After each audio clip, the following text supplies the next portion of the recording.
So we're going to call this meeting of the General Government Committee to order. We're joined here by Council President Jesse Letterman, who's an ex officio member of all committees. Also joined by Councilor Edwards and Councilor Click Bruce. I believe Councilor Edwards is a member of the committee. And the Election Commissioner Gladys Oyola Lopez. I'm also now admitting into the meeting Councilor Zaida Govan has also joined us. So thank you for joining Councilor Govan. And also Councilor Tracy Whitfield has joined. Thank you, Councilor Whitfield. Didn't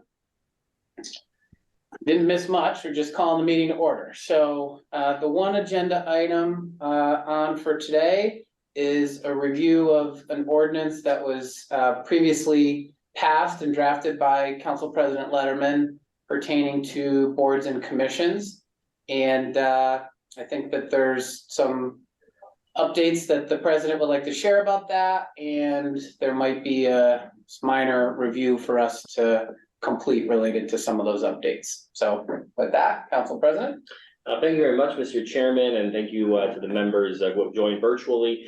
The purpose of this committee meeting, as the chairman indicated, is to review the application that has been put together for individuals who are interested in applying to be members of boards and commissions in the city of Springfield. And that application has been prepared by the city clerk as a result of the legislation that this body passed that I had brought forward last year in order to bring some transparency and consistency to the appointment of boards and commissions in the city of Springfield. We know a long-standing issue in the city and with municipal operations has been making sure that we do have these boards and commissions filled. It's been the subject of two resolutions by the Springfield City Council, one by Councilor Fenton some years ago and another by myself and some other councilors as well several years ago. And so the goal here was to put forward a clear process for any individual who is interested in serving on a board and commission to be able to submit their name and credentials to the respective appointing authority. And we know for the most part that appointing authority in the case of the city of Springfield is the mayor, although there are some board and commission positions that are appointed by the city council, either by the president or the council as a whole. And so in that ordinance, I had put that before the application was formally adopted, that the General Government Committee would just review the application so councilors would have a chance to see how it works and be able to share it with residents who may be interested in applying. It's important to note, of course, that this doesn't take any appointing authority away from whoever the respective appointing authority is of that particular body, but it does provide a process for those names and applications to be kept on file by the city clerk and referred to the respective appointing authorities so that we know they do have a roster of individuals who are interested in serving. So if it's all right with the chairman, I know the clerk is able to share her screen and be able to demonstrate the form for the committee. Please. Perfect. Give me one moment. While the clerk is doing that, I also want to recognize that we're joined by our colleague Tim Allen from Ward 7. Thank you, Councilor Allen, for joining. And Councilor Fenton, I don't know if you said me earlier, but I was having problems hearing the meeting. So if you did, thank you for that. Welcome. Okay, can you see the current screen that says Historical Commission on it? Yes. Yes. Okay. Yeah. I'm not sure if you can see how clearly you can see it, but what I'm going to start doing is kind of toggling through the form first. So this form was created with the help of John Pura from the IT department, and we're trying to make it as easy to navigate as possible. And it kind of follows the flow of the person being able to enter their name, they can enter an email address, phone number, and they can opt to upload either a resume or a cover letter. And then they can click on any of these boxes for any of the boards and commissions that they're interested in. And there's an actual other section on the bottom. So if it's nothing here that they're interested in, they can click on other and then specify other here on the bottom of the screen. This screen will also take them to look at the page itself, boards and commissions, and let's see. Hold on, let's go back here.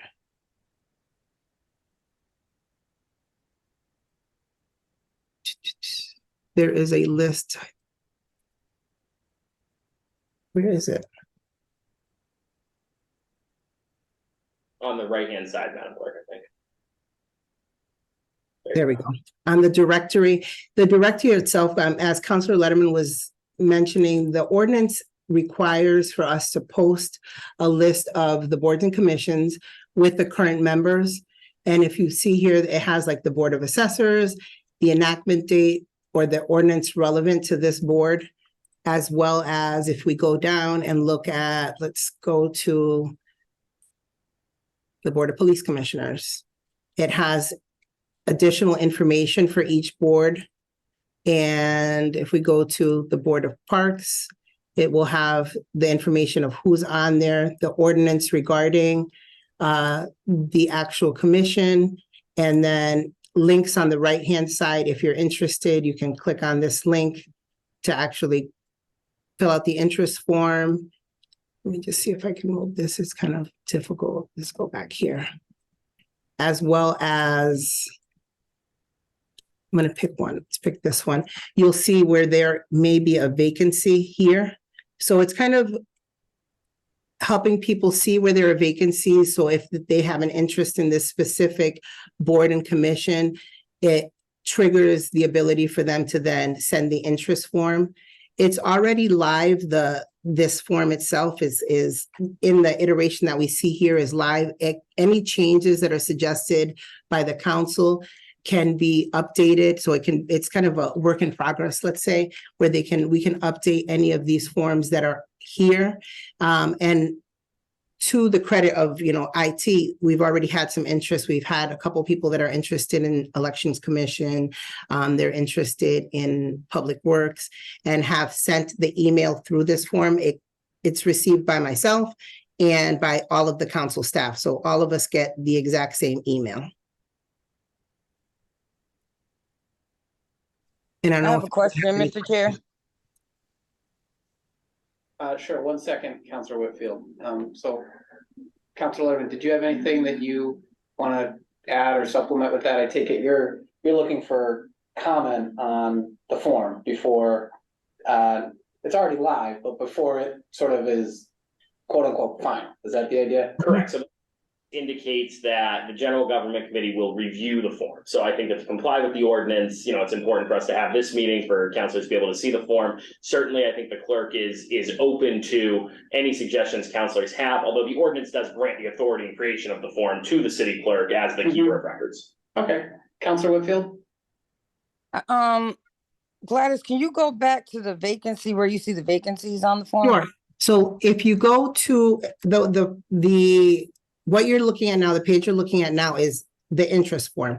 To the right where I'm moving here is can see a list of what we currently have here. So let's go, if I go to the Board of Appeals, let's look at that one. So the Board of Appeals has right here where the member name is. If there is a vacancy, it will populate here. Is there any way that IT might be able to, if you go all the way back to the beginning, Sure. that they might be able to put vacancy like right on this page, like maybe in red or something, so folks will just know which, because who would want to click through like every link to see if there's a vacancy, you know what I mean? So I'm wondering if they could put something that says vacancy, if that's possible. I don't know. So somehow highlight or change the color of a board, basically. Maybe. Yeah.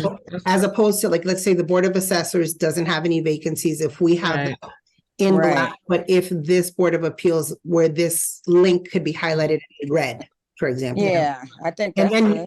and then put a note down here, okay, that's Yeah. and like I said, this kind of a living document, because anything that we see that is either should be corrected basically on the user end, we can, or anything that you all have as a suggestion, on the council end, we can present to the IT and see if they can do it. All right, that's good, Glass. Thank you. Okay. That's the only thing I just didn't figure out how to get to the vacancy. So thank you for showing me that also. Okay. Thank you, Counselor Whitfield. Counselor Click Bruce? Yeah, well, thank you, Chair. Also, thank you, Council President, for bringing this through, and all those that worked on it. Great job. Good question, Tracy, as well. Councilwoman Whitfield, actually, good question. I have a question too. As far as, can we somehow, like when you're navigating through that, it says like the term 3 years, 5 years. Like, how do we know when does that expire, right?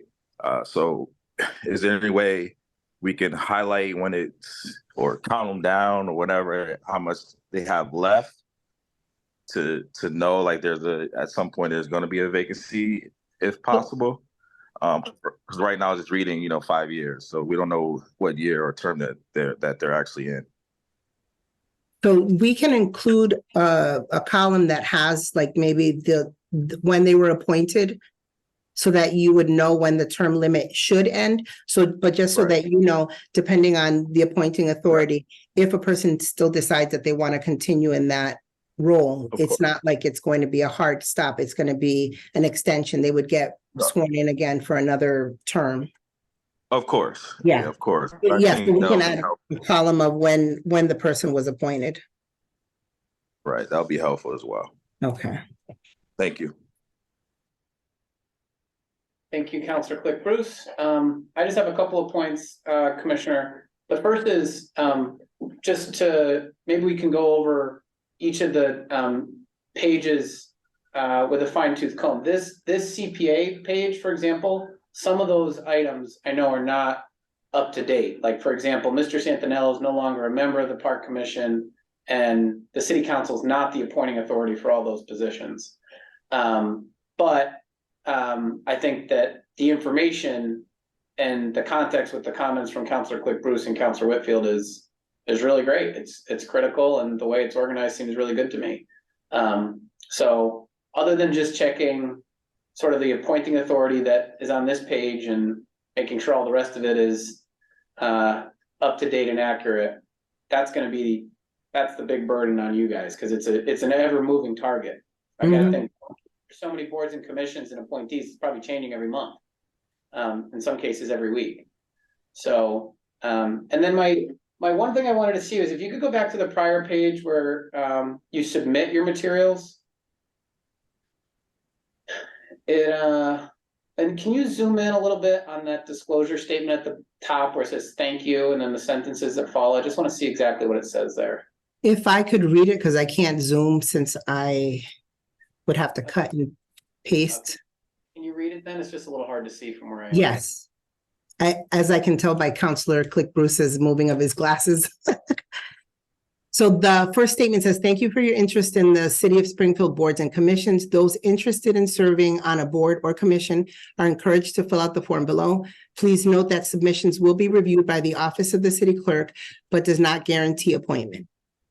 Okay. Yeah. Very good. All right, that's all. I just wanted to make sure there was a disclosure here that maybe we should say something additional at the end of that sentence that says, and just because a position is open doesn't mean that it's currently being considered to be filled. I mean, maybe that's the lawyer in me that's overthinking it, but there's plenty of vacancies on there that have been vacant for a long time that this mayor or another mayor might not want to fill. Like you don't necessarily need every alternate position on the planning board filled, for example. And I don't want to give people the impression that if we do what Counselor Whitfield has asked and show where the vacancies are, that somehow means that the mayor, whoever he or she might be, is going to be making a promise that means we're looking for someone to fill that position. Just because it's vacant doesn't mean we're looking. Think about adding another clause at the end of the sentence that would achieve that. Okay. And Perhaps, Mike, may I jump in real quick? maybe a suggested thought or comment would be something to the effect of the appointment of members is at the discretion of the appointing authority. Or That's something, fine. something to that effect. That's even better, actually, Gladys. Just the Okay. way Mel said it.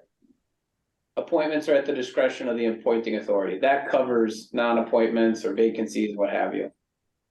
Perfect.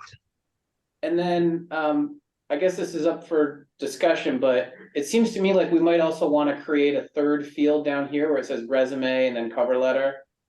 Maybe a third field that lets them upload other documents that they think are relevant. Maybe they have, you know, depending on the nature of the position, if, you know, they're applying to the Board of Assessors, maybe they have some work product that's relevant, some appraisal work they've done, or a writing sample. I just probably not going to be uploaded in most cases, but having a catch-all where someone could upload another document that isn't necessarily a resume or a cover letter, I think makes sense. Okay. So another field for other relevant documents. Yeah, other relevant documents, and then make it optional. Perfect. Yeah, I mean, if they're a published author or something, they've written I mean, you can think of a lot of different things. Maybe an award. Wouldn't that be covered in the cover letter? Yeah, I guess they could speak to it. But I mean, I'm not married to the idea. I'm just saying I could see where someone might say, well, where do I upload my X, my writing sample for? And that's a simple catch-all. He would just add another field.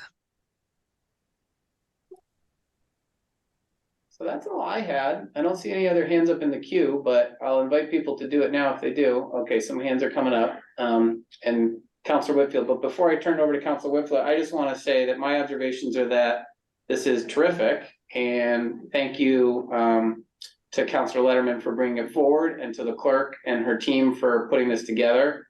And I think it'll go a long way towards helping us get more organized around this subject and more reach to the public to get people involved. Councilor Whitfield? Thank you, Mr. Chair, and I echo that. This is a great forum to have on the city website for people to apply, because folks just didn't know how to get on before. Not saying that they still will because of the forum, but at least it gives them opportunity to even like read through the boards and commissions to see what's out here.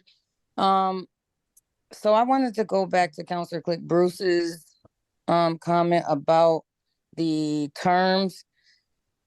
Putting the date when they were appointed next to their name is good, but on the screen, does it say how long the term is? So like, if it's 3 years from now, It someone would does. know? Okay. Yes. So it does have it. Let's see. Let me just pick up one. So see how this one does not have the terms yet? Mm-hmm. It has who the appointing authority is. So this speaks to what Councilor Fenton was saying. This is kind of one of those things where it's a work in progress. We posted it just because it was kind of at this point long overdue. But this one here has all of the terms. And there's one vacancy. This board still functions monthly, even with the one vacancy, and that's not something that might get filled. But if we add a column here, either here or here, where it says the year that each of these people was appointed, then it would give. Okay. Yeah. Okay. Yeah. I'm sorry. I forgot that was there. Thanks. Councilor Quick Bruce? Thanks, Chair. One last question or thought. Yes. So Gladys, can we also get a hard copy of this? Yes. Okay. All So right. it's not in this version. It's in an Excel format. Yeah. And it has members. It does have who the appointing authority is, term limits, and when the people were appointed. Okay, sounds good. I'd like to get that to like the libraries, community centers, different areas. Our neighborhood councils would be great to have those in. Just as some folks may not be able to get online. So thank you. Okay. Okay, I don't see any other hands, but if you give me more time, I'll always come up with one other question. I'm sorry, Gladys, but are are these submissions subject to Freedom of Information Act requests? I guess what I'm thinking about is if I'm an applicant and I'm submitting something and it's gonna be, my resume, for example, is subject to FOIA. If somebody wants to know, hey, who's applying for that open position in assessors? And it's someone who's an assessor in another town. I'm trying to be sensitive to that. And I wonder, have we thought about that at all? And whether or not these documents are subject to Freedom of Information Act?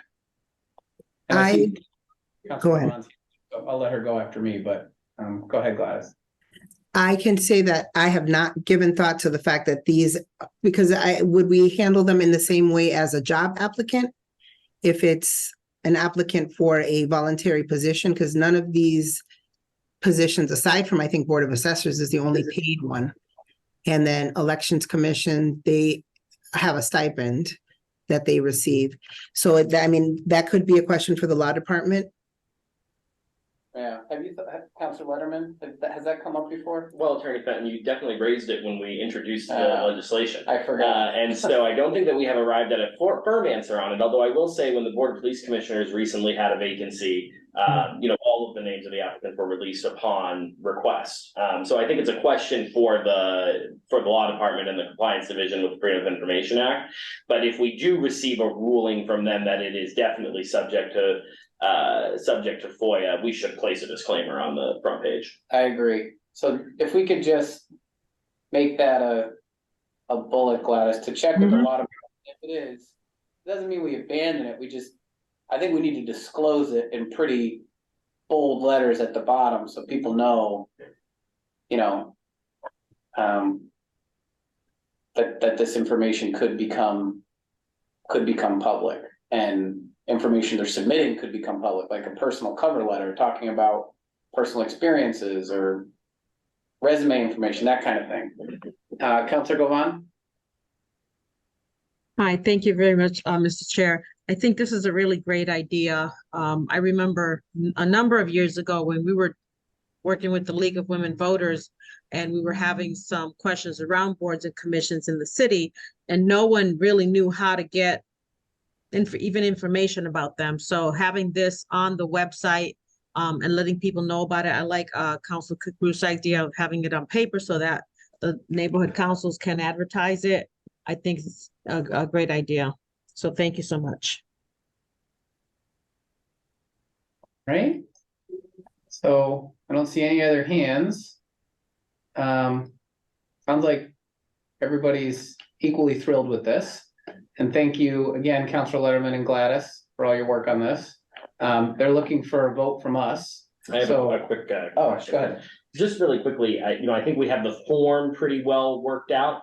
The ordinance also speaks to the reporting requirements, relative to what we're listing. And I think Councilor Click Bruce and Councilor Whitfield highlighted key areas where I know the clerk is still waiting for information to be given to her from the respective appointing authorities, primarily the office of the mayor. So I think that we do need to make sure that that gets incorporated in as soon as possible and moving forward. I think the other thing, Madam Clerk, is I know that, the boards and commissions that we have listed here on the page is not exhaustive yet. So there are additional boards and commissions that need to be added, especially, considering some new ones like the Springfield Housing Trust Fund, Board of Advisors that the council created. And also I think there are some boards and commissions that, the administration has not appointed over the last several years and terms. I'm thinking especially of the Youth Commission, the Ethics Commission, and, just because this administration has chosen not to appoint those respective boards does not mean that they have ceased to exist in the laws of the city of Springfield. So until the city council receives legislation to alter existing boards and commissions, which certainly is a prerogative that any councilor could bring forward or that an administration could submit, we should list those. And so even if something's been declared by the administration to be something that they are not interested in appointing, that doesn't legally take it out of play. So I think we should list all of those with their respective vacancies and anybody who technically is still a member of them as well, as soon as possible. Okay. And yeah, I would agree with that. I would just supplement that though with the following caveat, which is that there exists a list of all the boards and commissions, and some of them are more obsolete than others. Like I recall on that list, official bell ringer is one, the bee warden, the gypsy moth superintendent.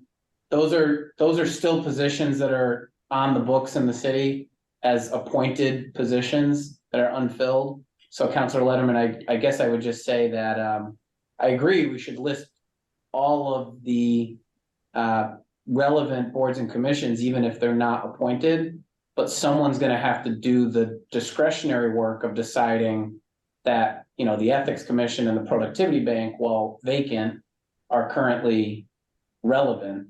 And the Gypsy Moth Superintendent and the official bell chimer for the Campanile, both of which are still positions unfilled, really don't belong on this page because that's just gonna distract people from the overall work. So how would you propose we make those discretionary choices? I think that we granted the clerk a certain amount of discretion in creating the form. But I also think that this speaks to a broader issue that we brought up before, which is that if we have bodies that are now defunct, we should clean up our books and pass legislation either abolishing or reassigning their duties. So I think, I think the issue is that there are several that many of us would agree are extremely relevant, in addition to some that may not be. And so certainly I think, Madam Clerk, you could separate out some, but they should still be there. And if anything, as motivation for us to actually bring forward some omnibus legislation and clean up our boards and commissions. I think we only started having this conversation seriously this year. And so there's certainly time for us as a body to come forward and say, okay, let's go through this and figure it out. But it will take some work, and certainly a great opportunity for the chair of the general government. So Gladys, I'm sorry to volunteer for another task, but in this process, would you be willing to make a list of the vacant boards and commissions and make a recommendation as to which ones we should just dissolve? I have it at my fingertips. I will draft an ordinance to dissolve the ones that are no longer relevant. Sure, and you can, I have the list and I can actually have it to you by tomorrow. You're muted. Oh, am I muted? You were. No, it's like a 15-pager thing, and it's some of the stuff is just. Your speaking is just something's off. You're not speaking clear. I can't barely hear you. We're speaking. I could hear you before when you asked for the list, and her response was she'd have it by tomorrow. But then after that, we lost your volume. Is that any better? Yes. Okay, we didn't do anything differently. Maybe it's the owl. I was just saying it's a long list. It's like a 15-pager or something that Wayman used to keep, and yeah, I mean, maybe if we fix the Campanile, we'll need the bell ringer again. Give it to Jim. All right, so I don't see any other hands in the queue. Councilor Letterman, do you have anything else to add, Mr. President? No, I think this was a productive conversation, has led to some more progress on the issue, actually. So I think that's great. And I think that, for the purpose of the ordinance, we said that the General Government Committee would review it. So I don't think we really need a vote. I think we've reviewed it. Okay. But I think that, I would ask and charge you, Councilor Fenton, moving forward by the end of the year to, continue this line of conversation, because I think we can make a lot of progress by the close of the year if we do clean up, with an omnibus ordinance, and certainly would be glad to assist with that. That all sounds great. So if you give me that list, Gladys, I'll make some recommendations on what to scrap, and everybody can weigh in. Will do. All right. Do we have a motion to adjourn? So move. Motion to adjourn. Okay, all those in favor, Councilor Edwards? Aye. Letterman, aye. You guys have it. Thank you, everybody. Thank you. Good night.